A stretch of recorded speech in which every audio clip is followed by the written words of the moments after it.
کہ یہ ڈائن ہے، منموسیہ ہے، اور جانے کون کون سی موسیہ ہے، مجھے تو یاد بھی نہیں ہے۔ جب عورتوں کی لڑائی ہوتی ہے تو گالیاں سنو تم ایک سے قراری۔ تم نے کبھی خوابوں میں بھی ایسی گالیاں نہیں سنی ہوں گی جیسے یہ منہ پھاڑ پھاڑ کے جیسے سوٹ بتاشے کھا رہی ہیں نا، یہ گالیاں بڑا پھٹ نکالتے ہیں، بڑا پھٹ۔ غوث پاک کی نیاز دلا دینا۔ اب وہ آ جاتے ہیں، غوث پاک کی نیاز دلانے لگتے ہیں۔ جیسے ہی غوث پاک کی نیاز دلائی، 7-8 دن گزرتے ہیں، بیٹی کا رشتہ ہو جاتا ہے۔ اب وہ پھر پیر کی بارگاہ میں گئے اور جا کر کے کہنے لگے، سرکار رشتہ تو ہو گیا مگر شادی کا انتظام نہیں ہے، روپیہ پیسہ نہیں ہے، کھانا برات کو کھلانے کے لیے نہیں ہے۔ انہوں نے اپنا کپڑا دے دیا، کہا جاؤ جتنا کھانا ہے وہ کھانے پر یہ کپڑا ڈال دینا، اور جتنے گاؤں میں چاہو دعوت کر دو۔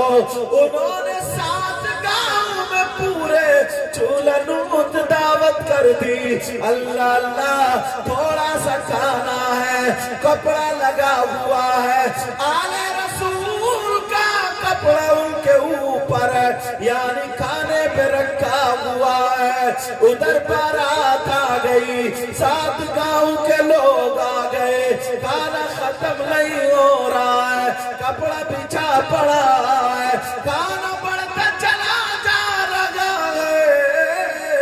اللہ اللہ، ذرا سنو، جب بارات کھا رہی تھی سارے لوگوں نے کھا لیا، لیکن اناج یعنی کھانا ختم نہیں ہوتا ہے۔ کہیں سے قلندر آ گیا، کہیں سے فقیر آ گیا، اس نے اپنا پیالہ بڑھایا، اس میں چاول ڈالے، شکر رکھی، لوٹے کے ٹٹنوں سے گھی ڈالا، جیسے ہی گھی ڈالا اب وہ ڈالتا چلا جا رہا، کئی لوٹے گھی اس پیالے میں آ گیا۔ ادھر لوگ دیکھنے لگے، یہ فقیر جو ہے سارا کھانا ختم کر دے گا، مگر وہ بھی تو آل رسول کا جانے والا تھا۔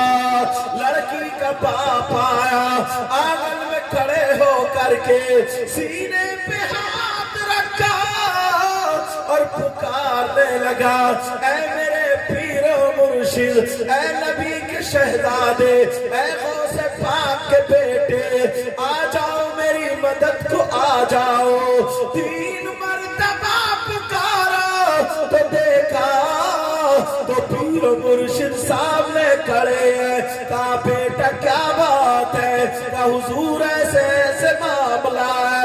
انہوں نے لوٹا کی گالے لیا اور فقیر کے اس میں لوٹا جا رہا ہے، اب نہ تو پیالہ بھرتا ہے، نہ لوٹے کی ٹٹنی کی دھار ختم ہوتی ہے۔ گھنٹوں گزر گئے، ایک دن 1 گھنٹہ نہیں، 2 گھنٹے نہیں، کئی گھنٹے گزر گئے، سارے لوگوں اکٹھے ہو گئے، مجمع لگ گیا، لوگ دیکھ رہے ہیں معاملہ کیا ہے۔ چلو تو فقیروں کی ٹکر ہے۔ جب لوگوں نے کھانا چھوڑ دیا، انہیں دیکھ رہے ہیں، نیچے والا فقیر کہنے لگا، ارے یہ پیالہ صبح تک نہیں بھرے گا۔ یہ آل رسول کہنے لگے، ارے میں بھی علی کا بیٹا ہوں، قیامت تک لوٹے کی دھار ختم بھی نہیں ہوگی۔ نعرہ تکبیر، نعرہ رسالت، نعرہ غوث، جشن غوث الورا سید مقیم الرحمان صاحب قبلہ، مسلک اعلی حضرت، علماء اہل سنت، سرزمین سمراوہ، نعرہ تکبیر۔ اب ذرا توجہ کرو، غور کرو، تمہارے یہاں بھی غوث پاک کی محفل ہے۔ آج آپ لوگوں نے اپنے کاروبار کو چھوڑ دیا, کھیتوں کو چھوڑ دیا, بستروں کو کون چھوڑتا بستر کو, بستروں کو چھوڑ دیا. میری بچیاں آ گئی ہیں, بہنیں آ گئی ہیں, انہوں نے بھی سب کچھ چھوڑ دیا اور چلی آئی ہیں نبی کے شہزادے کی محفل میں آ گئی. سبحان اللہ سبحان اللہ. اور اس نے اعلیٰ حضرت کیا بولا, واہ کیا مرتبہ اے غوث بالا تیرا. پیار سے بولو یا غوث المدد, یا غوث المدد. تاکہ ہمارے اس گاؤں میں غوث پاک کی نظر کرم ہو جائے اور بیڑا پار ہو جائے, ساری بیماریاں نکل جائیں, ساری پریشانیاں نکل. واہ کیا مرتبہ اے غوث بالا تیرا. میں جب پڑھوں سارے لوگ کہنا, بہن بھی کہنا, لیکن ہلکا بات سب لوگ کہنا یا غوث المدد. واہ کیا مرتبہ اے غوث بالا تیرا, واہ کیا مرتبہ ہے غوث بالا تیرا. پھر بھول گئے یا غوث المدد. معلوم ہے کیوں کہلوا رہے ہوں, پتہ نہیں تم میں کون ایسا سیدھا سادہ بھولا والا ہو. غوث پاک کی بارگاہ میں دل کا سودا ہے یار, دل کا بک جاؤ, بک, جب تک بکے نہ جائے تو کوئی پوچھتا نہ تھا, تم نے خرید کے انمول کر دیا. آپ نہ سمجھ تو نہیں بولو گے. واہ کیا مرتبہ اے غوث بالا تیرا, غوث المدد. واہ کیا مرتبہ ہے غوث بالا تیرا, واہ کیا مرتبہ اے غوث بالا تیرا. اونچے اونچوں کے سروں سے قدم آلا تیرا. یا غوث المدد یا غوث المدد یا غوث المدد. کیا دبے جس پہ حمایت کا ہو پنجا تیرا, کیا دبے جس پہ حمایت کا ہو پنجا تیرا. شیر کو خطرے میں لاتا نہیں کتا تیرا. بولو یا غوث المدد یا غوث المدد یا غوث المدد.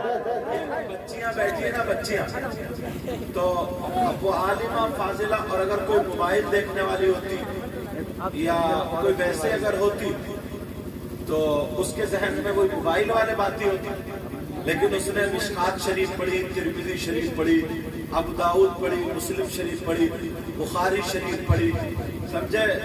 اس نے نحو میر, ہدایت النحو, قافیہ, شرح جامع, یہ کتابوں کا نام ہے جو مولویت میں پڑھائی جاتی ہے. یہ ساری کتاب, تو اس کو وہی چیز یاد رہے گی.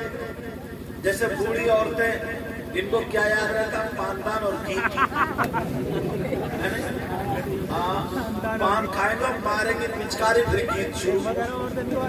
تو مطلب جیسے جیسے جو ہوتی, ایک بچی تقریر سن رہی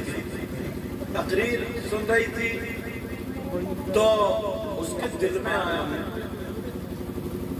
کہ اس نے یہ سنا تھا کہ جو حافظ قرآن ہوتا ہے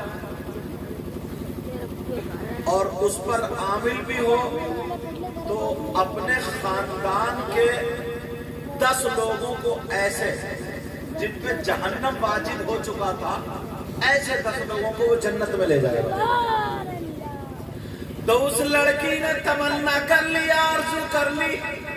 اچھا, تمنا اور آرزو کیا تھی وہی بتا دو. اس لڑکی نے تمنا کر لی اور دعا کرتی تھی, کہتی تھی نماز کے بعد, کہتی تھی یا اللہ اگر میری شادی ہو تو کسی حافظ قرآن سے ہو.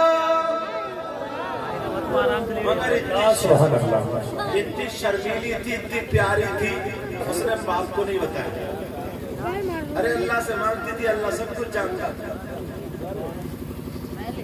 جب بھی نماز پڑھ رہی ہے, دعا مانگ رہی, اے اللہ اگر میرے نصیب میں شادی ہے تو میرا جوڑا ایسا ہو جو حافظ قرآن ہو.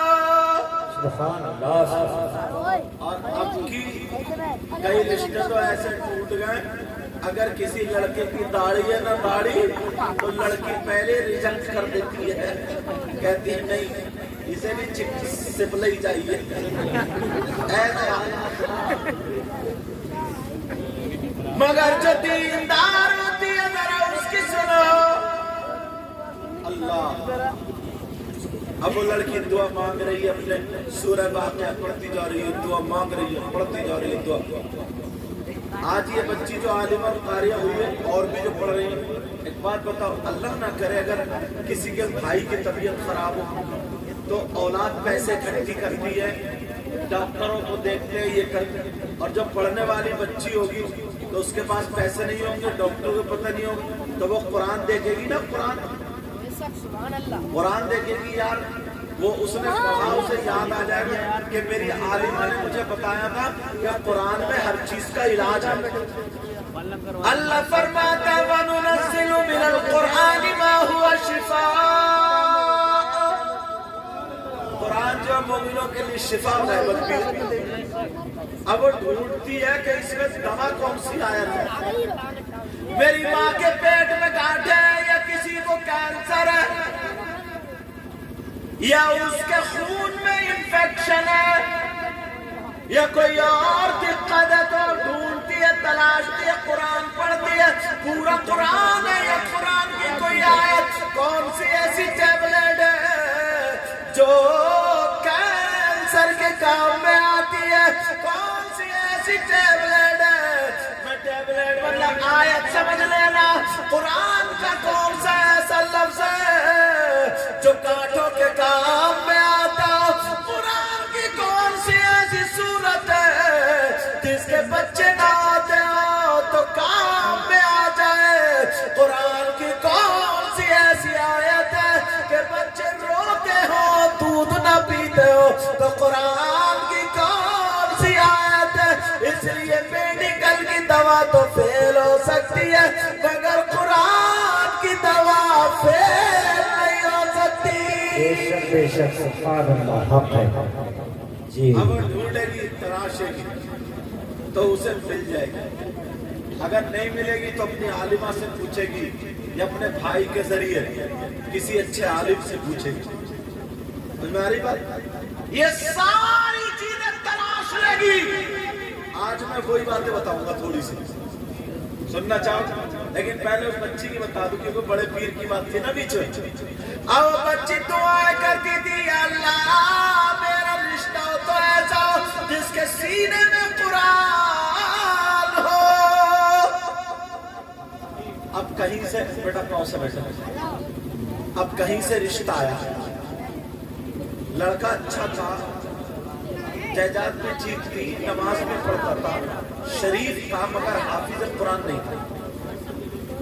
اب ابا نے پوچھا اپنی بیٹی سے، کہا بیٹی ایسے ایسے رشتہ آیا، مجھے پسند ہے، تمہاری امی کو بھی پسند ہے، یہ رنگ ہے، یہ کلر ہے اس کا، ایسی صحت ہے، وہاں کا رہنے والا، تم بولو رشتہ کر دوں کیا؟ اب یار آج کی بچی تھوڑی تھی کہ نانی کے گھر گئی اور وہیں سے بھاگ گئی، کتنی رپورٹ ایسی ہے کہ حضرت دعا کری، بولے کیوں؟ بولے بھاگ گئی، میں نے کہاں سے؟ بولے نانی کے گھر گئی تھی، تو نانی بھی آوارہ تھی اور اماں بھی آوارہ تھی، دونوں سے بھی پکڑی گئی اور وہ بھاگ گئی۔ بات بات نانی بھی ایسی ہیں 50 سال کی ہو گئی مگر اس نانی کا میں کب نہیں چھوڑ رہا، نانی بھی کہانی بنی بڑی اپنی۔ میں سوچ رہا ہوں اس طرف نہیں آؤں۔ اب وہ لڑکی سے پوچھا گیا کہ بیٹی رشتہ ایسا آیا، تو شرمیلی تھی، حیادار تھی، اس نے کہہ دیا ابا جان اگر آپ کو پسند ہے، امی کو پسند ہے تو میں آپ سے باہر تھوڑی ہوں، اور وہ اتنا شرما کے ایک طرف ہو گیا، رشتہ ہو گیا اس کا، مگر دل میں اس کے وہی بات رہ گئی جو دعائیں کرتی تھی کہ میں نے دعا کی تھی یا اللہ میرا رشتہ حافظ قرآن سے، تو میری دعا قبول کیوں نہیں ہوئی؟ اور قرآن شریف میں یہ ہے کہ جو سورہ واقعہ پڑھ کے اگر دعا مانگی جاتی وہ پوری ہوتی، قرآن تو غلط ہو نہیں سکتا، پھر میری دعا میں غلطی ہو گئی کیا؟ اس کے دل میں یہی بات ہے، رشتہ ہو گیا، شادی بھی ہو گئی، اب اپنے آپ کو سمجھتی تھی کہ پتہ نہیں میری کون سی غلطی، کیا معاملہ ہے۔ جب شادی ہو گئی، رخصت ہو گئی، شوہر کے گھر میں آ گئی، شوہر جب پاس میں آیا تو اس لڑکی کے ذہن میں وہی باتیں تھی، چہرہ تھوڑا اداس تھا۔ شوہر کہنے لگا، او میری بیوی پریشان کیوں ہو؟ کیا تمہیں یہ گھر پسند ہے؟ تمہیں یہ رشتہ پسند ہے؟ بولو میرے گھر میں کوئی الجھن؟ بات یہ نہیں، میرے ابا نے مجھ سے پوچھا، میری مرضی تھی تبھی رشتہ ہوا، اور میں نے یہاں چاہت تبھی رشتہ ہوا، میں غلط نہیں ہوں، تو پھر بات کیا ہے؟ کہا میرے ذہن میں اب تم میرے شوہر ہو، سر سے لے کر پاؤں تک تمہارے حوالے، تمہاری اجازت کے بغیر ایک قدم کہیں نہیں ہلے گا، میں تمہاری بیوی ہوں اور میں نے اجازت دی تو نکاح ہوا، تم سے کوئی بات نہیں چھپاؤں گی۔ کہا کیا؟ کہا میں نے یہ دعا مانگی تھی، میں نے یہ سنا تھا سورہ واقعہ پڑھ کے جو دعا مانگی جاتی ہے اللہ قبول فرماتا ہے، مگر میں کئی سال سے دعا مانگ رہی ہوں کہ اگر میرا رشتہ ہو، میری شادی ہو تو ایسی ہو جو حافظ قرآن ہو، اور تم حافظ قرآن ہو نہیں، میری شادی ہو گئی۔ بہرحال وہ میری قسمت تھی، جیسے بھی ہو تم مجھے پسند ہو، تم میرے شوہر ہو، میں تمہاری بیوی ہوں۔ جب اس نے اتنی بات سنی تو اس کی آنکھوں میں آنسو آ گئے، کہنے لگا تم سوچ رہی ہو میری تمنا پوری نہیں ہوئی، میری آرزو پوری نہیں ہوئی، میری بیوی قرآن غلط نہیں ہو سکتا، تم پریشان مت ہونا، تم اپنا چہرہ مت سکھانا، میری قسمت ہے مجھے اتنی شریف بیوی ملی، مگر سنو میں اس وقت تک تمہیں ہاتھ نہیں لگاؤں گا جب تک حافظ قرآن ہونا جاؤں، سبحان اللہ، اس وقت تک ہاتھ نہیں لگا سکتا جب تک کہ حافظ قرآن نہ ہو۔ بیوی بولی کیوں، کیسے؟ کہا سنو تمہیں میرا ساتھ دینا پڑے گا۔ کہا کیا؟ کہا میں صبح ہوتے ہی نکل جاؤں گا، حافظ بننے جاؤں گا، اور تمہیں جھیلنا پڑے گا گھر میں، میری بہنیں بھی تمہیں بہت گالیاں دیں گی، بہت برا کہیں گی، کیونکہ میں انہیں دکھوں گا نہیں، تو میری بہنیں تمہیں کھا جائیں گی، میری ماں بھی تمہیں تانے دے گی، کتوں سے زیادہ بری اوقات کر دیں گی، مگر یہ سب برداشت کرنا ہوگا، اور میں حافظ قرآن بن کے آؤں گا۔ شوہر صبح ہی گھر سے نکل گیا، ادھر صبح کو جب بہنوں نے اٹھایا، بھابھی بھابھی اٹھو، جب اٹھی تو بھابھی اکیلی، بھیا نہیں، بھیا کہاں؟ اب یہ کیا بتایا، چپ چپ، اب بہنیں تو بگڑ گئے، اور پھر تھکتی نہیں گالی دیتا، اور پھر شوہر بولا اب تو چپ جا، تو کہتی میں کچھ کہہ رہی ہوں کیا؟ تُونے چھوڑا کیا ہے مجھے بتا۔ اچھا میں کہا بات صحیح نہیں تو موبائل ہی چلا رہا ہو لگ رہا تم بھی، ابھی تمہارا ہی پالا پڑا نہیں ہے، اللہ برکت فرمائے، گالیوں میں نہیں نیکیوں میں۔ لیکن سنو، اب مائی پورے محلے میں اڑ گئی، باتیں بننے لگی،